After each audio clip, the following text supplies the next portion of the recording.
Bonjour, donc je suis effectivement la présidente de Green City et je vais vous présenter le système notre solution phare que l'on développe aujourd'hui pour permettre aux villes littorales d'être plus résilientes en leur permettant de capter les déchets qui aujourd'hui représentent 80% de la pollution marine. Je parle là de macro-déchets et notamment des plastiques. On va ainsi permettre aux villes de maîtriser cette pollution marine qui est issue de l'activité urbaine, et ce, de façon très efficace, puisqu'on va récupérer à chaque épisode pluvieux important plusieurs milliers de litres de déchets par averse, et cela en toute sécurité, puisqu'on va garantir à notre client de ne jamais remettre en charge le réseau lorsque le filet qui collecte ces déchets est plein. L'innovation réside également dans le fait que notre solution est monitorée en temps réel et notamment elle nous alerte lorsque le filet est plein et qu'il faut intervenir pour le vider. Et cerise sur le gâteau, on va également récolter tout un tas de données sur notamment la qualité de l'eau, là où la concentration en polluants est la plus importante. Nous avons lancé Green City Organisation en octobre 2019 et les 2 premières années ont été pour nous l'occasion de consolider le socle de l'entreprise avec un premier brevet que nous avons déposé, le label Jeune Entreprise Innovante. On a remporté plusieurs concours d'innovation et le 14 décembre dernier, on a installé notre vitrine technologique dans le Vieux-Port de Marseille. C'est la date à laquelle on a lancé la commercialisation de notre solution. La prochaine étape, c'est une levée de fonds que l'on envisage début 2023. L'objectif étant d'accélérer notre croissance pour atteindre en 2025 un chiffre d'affaires aux alentours de 4 et 5 millions d'euros et aux alentours de 400 dispositifs installés en France et à l'international.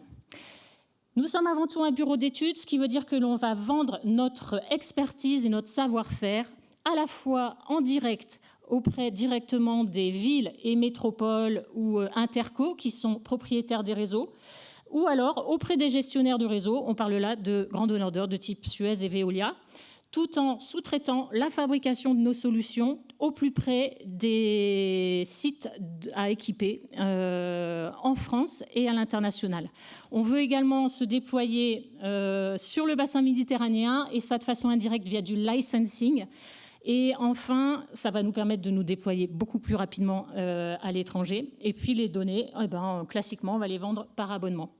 Aujourd'hui, le marché des solutions end of pipe, c'est un marché qui est émergent en très forte croissance avec une poignée d'acteurs, plutôt des PME, qui aujourd'hui s'adressent à leur marché domestique et s'adressent à un type bien spécifique d'exutoire.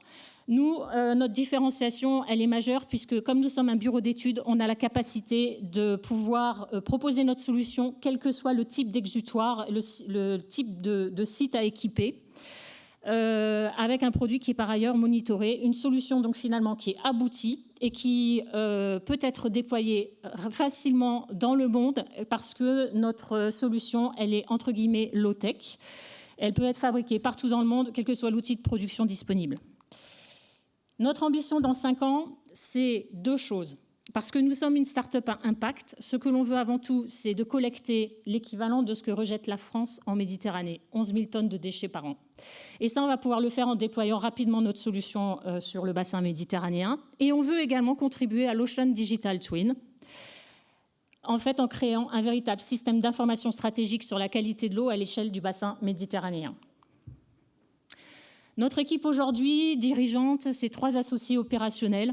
Ce qui nous unit, c'est qu'on est tous des scaphandriers professionnels, des passionnés par la mer, et on a tous une double compétence. Moi, c'est la gestion, le marketing et la com. On a tous également 25 ans d'expérience professionnelle chacun, et chez nous, il n'y a pas de comité de direction, il n'y a pas de comité stratégique ou quoi que ce soit. Notre outil de gouvernance, c'est l'arbre à palabres. C'est plus romantique.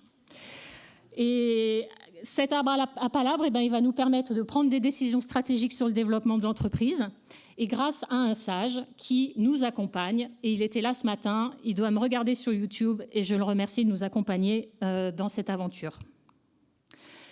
On a la chance de bénéficier d'un écosystème de partenaires importants, avec notamment l'Agence de l'eau qui nous soutient dans le cadre du démonstrateur de notre solution dans le Vieux-Port. On travaille également avec SAP qui va nous amener jusqu'au POC de notre prochaine solution, notre prochaine innovation. On travaille également en collaboration avec CLS, qui est quand même le leader mondial de la fourniture de données environnementales à valeur ajoutée. On est pas peu fiers. Et aussi, on travaille avec des ONG environnementales, notamment Surfrider Foundation au Maroc, avec qui on va organiser le mois prochain un événement de présentation, de sensibilisation et de présentation de notre solution auprès des acteurs politiques marocains. Je suis à la bourre, désolée. Nous recherchons des financeurs, des investisseurs, c'est la raison pour laquelle je suis là aujourd'hui. On cherche à faire notre première levée de fonds, je vous l'ai dit tout à l'heure, et notamment 1 million d'euros, à la fois pour recruter, de telle sorte à ce qu'on puisse poursuivre notre effort de R&D et booster notre développement commercial en France et à l'international.